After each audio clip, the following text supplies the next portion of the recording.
Malheureusement, plus de 80% d'entre vous qui regardent nos vidéos ne sont pas encore abonnés. Nous vous prions de vous abonner pour nous soutenir afin d'atteindre les 200 000 abonnés. Inch'Allah. As-tu déjà imaginé que le fer que tu utilises chaque jour ne vient pas de la terre?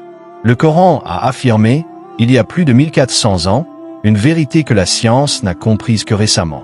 Le fer est l'un des éléments les plus importants pour l'humanité. Mais ce qui est encore plus surprenant, c'est ce que dit le Coran à propos de ce métal. Dans la sourate Al-Hadid, verset 25, Allah déclare « Et nous avons fait descendre le fer, dans lequel se trouve une force redoutable et des utilités pour les gens. » Le mot utilisé ici est « anzaln », qui signifie « faire descendre ». Ce mot est le même que celui utilisé pour la pluie, la révélation ou encore les anges. Pourquoi Allah ne dit-il pas « Nous avons créé le fer » ? Pourquoi dire qu'il est descendu ? Aujourd'hui, la science moderne confirme une chose incroyable. Le fer ne s'est pas formé sur Terre. Il s'est formé dans le cœur brûlant des étoiles massives, des étoiles beaucoup plus grosses que notre Soleil. Dans ces étoiles, la fusion nucléaire produit d'abord de l'hélium, puis des éléments plus lourds, jusqu'à arriver au fer. Mais il y a un problème. Une étoile ne peut pas produire du fer et continuer à vivre. Pourquoi ? Parce que la fusion du fer ne génère plus d'énergie. Elle en consomme. Alors que se passe-t-il ? L'étoile s'effondre sur elle-même, puis explose violemment en une supernova. C'est dans ces explosions cataclysmiques que le fer est propulsé dans l'espace interstellaire. Ce fer flotte alors dans l'univers, sous forme de poussière métallique ou d'amas solide. Et des milliards d'années plus tard, une partie de ce fer va s'écraser sur la Terre primitive, sous forme de météorites métalliques. C'est ce que les astrophysiciens appellent la pluie de fer cosmique. Des études récentes ont montré que certaines couches profondes de la croûte terrestre sont riches en fer non terrestre. Par exemple, selon un article publié dans la revue Nature Geoscience, certains isotopes de fer qu'on trouve sur Terre ne peuvent provenir que de supernovas. Et dans une publication de la NASA de 2023, les scientifiques rappellent que le noyau interne de la Terre contient du fer venu de l'espace, intégré après des collisions météoritiques massives durant la formation de la planète. Donc oui, le fer a bien été descendu sur Terre, exactement comme le dit le Coran. Mais ce n'est pas fini. Dans la même sourate, Allah dit aussi « Basan Shadid », ce qui signifie « une force redoutable, puissante, destructrice ». Ce mot « Ba'es » est utilisé ailleurs dans le Coran pour parler de la puissance militaire ou des fléaux naturels dévastateurs. Aujourd'hui encore, le fer est au cœur des armes modernes. Épées, canons, tanks, avions, satellites, fusées. Même les bombes nucléaires contiennent des composants en fer pour le blindage. Mais il n'est pas seulement destructeur.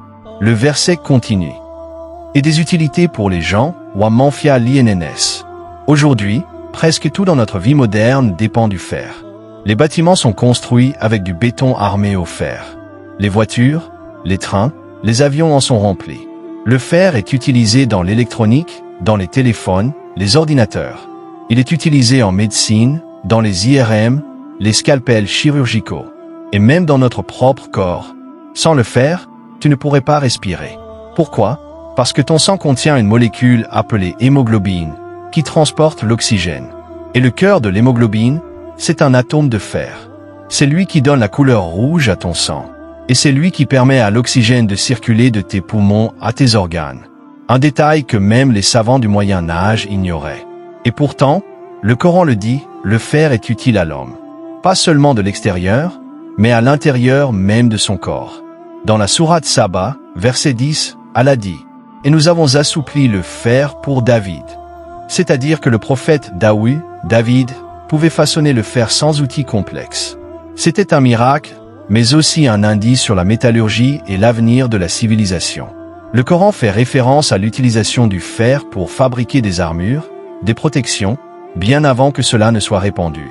Un autre passage impressionnant est celui de Dul-Qarnayn, dans la sourate La Caverne, verset 96. « Apportez-moi des blocs de fer. » Il les utilise pour ériger une barrière massive contre les peuples appelés Gog et Magog, Yajuj et Majuj. Ce récit parle d'une construction gigantesque en fer, à une époque où l'utilisation du métal était encore primitive dans de nombreuses régions.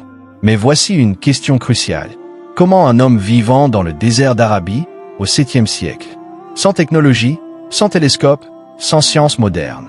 Aurait-il pu savoir que le fer ne vient pas de la terre? Comment aurait-il pu décrire, avec exactitude, ses propriétés physiques, son utilité, sa force, son origine céleste? Hasard? Hypothèse? Inspiration humaine? Ou bien, révélation divine? Un verset?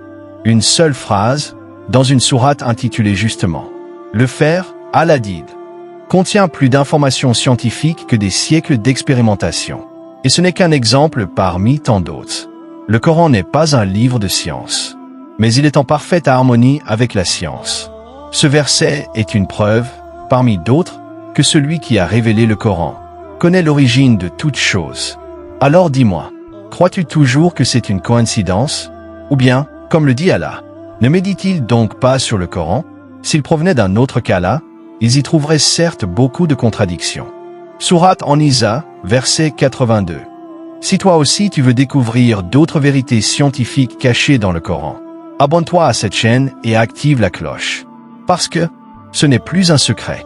Malheureusement, plus de 80% d'entre vous qui regardent nos vidéos ne sont pas encore abonnés. Nous vous prions de vous abonner pour nous soutenir afin d'atteindre les 200 000 abonnés. Inch'Allah.